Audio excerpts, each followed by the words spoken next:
We look in mirrors every day, don't we?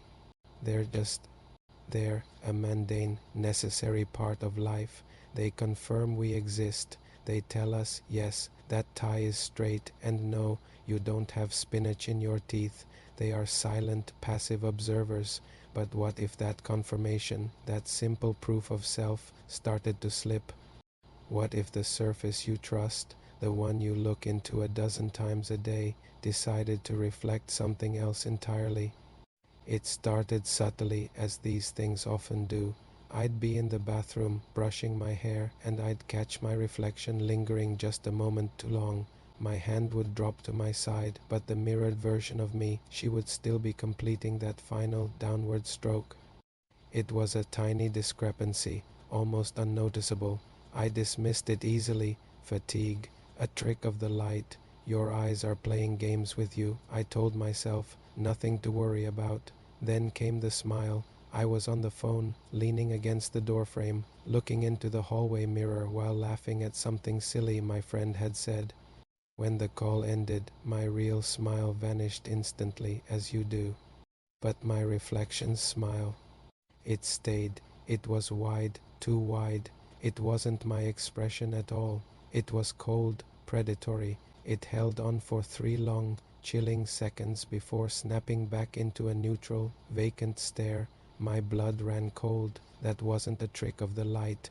After that, the incidents grew more blatant, more confrontational. One morning, getting ready for work, I went to fix the collar of my shirt.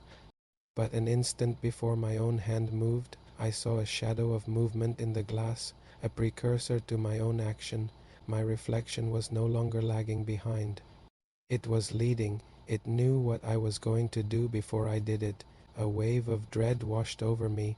I had to test it. I stood before the mirror, heart pounding, and closed my eyes tight. I took a deep breath and slowly raised my right arm. I held it there for a few seconds, imagining its position, then I opened my eyes.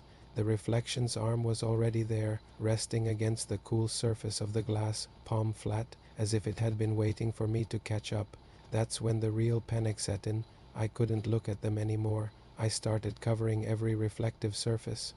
In my apartment, thick, fluffy towels were draped over the bathroom cabinet. A heavy bedsheet was thrown over the full-length mirror in my bedroom. I even stuck squares of aluminum foil haphazardly over the shiny chrome of the toaster. Anything to stop that gaze, to block out that other me. My own home became a prison. I was a prisoner hiding from myself, tiptoeing around my own apartment, terrified of catching a glimpse. But reflections are insidious. They are everywhere once you start looking.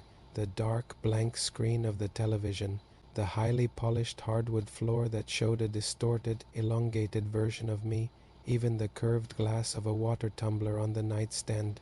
She was there in the slivers of light, in the distorted curves, always watching, always waiting.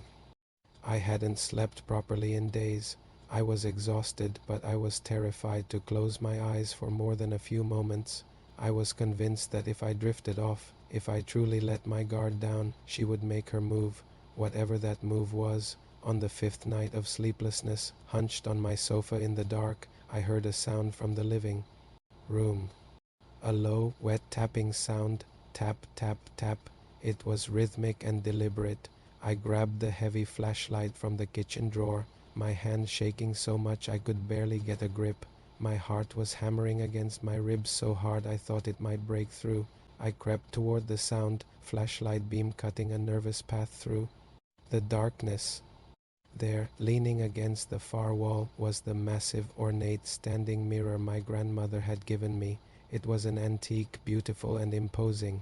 I had covered it meticulously with a heavy woolen blanket, securing the edges with a dozen binder clips. The tapping was coming from underneath the blanket. My breath hitched. With a trembling hand, I reached out and pulled the corner of the blanket. It fell away in a heavy drape of wool, and there she was. It wasn't my reflection anymore. It was her, an entity in her own right. Her skin looked thinner, stretched taut over her bones. Her eyes were darker, like pools of ink. Her face was pressed so hard against the glass that her features were flattened and twisted into a grotesque mask.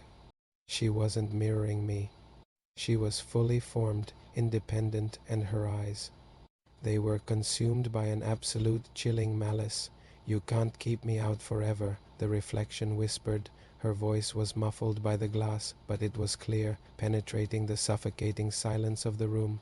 "I am tired of waiting. I am tired of being the echo. I want the world you take for granted." I stumbled backward, my legs giving out, and the flashlight fell from my hand. It hit the floor and the bulb shattered, plunging the room into near total darkness. The only light was a faint, silvery glow emanating from the surface of the mirror itself, outlining her form. The reflection smiled that wide, horrible smile again. Then, slowly, deliberately, she raised her hand to the glass.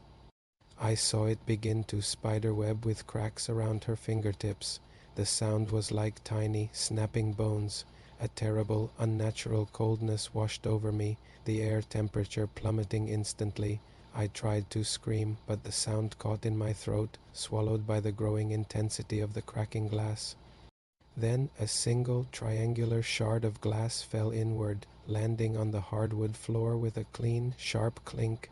A long, pale finger, identical to mine but utterly devoid of warmth or life, curled around the edge of the new opening. It was reaching for me, beckoning me into the cold, silent world behind the glass. My mind raced. The only way to save myself was to destroy the mirror, to destroy her. I had to shatter it to pieces, but as that pale finger twitched in the open air of my living room, a final, horrifying thought froze me in place. What if she was already outside? What if I was the one still trapped inside?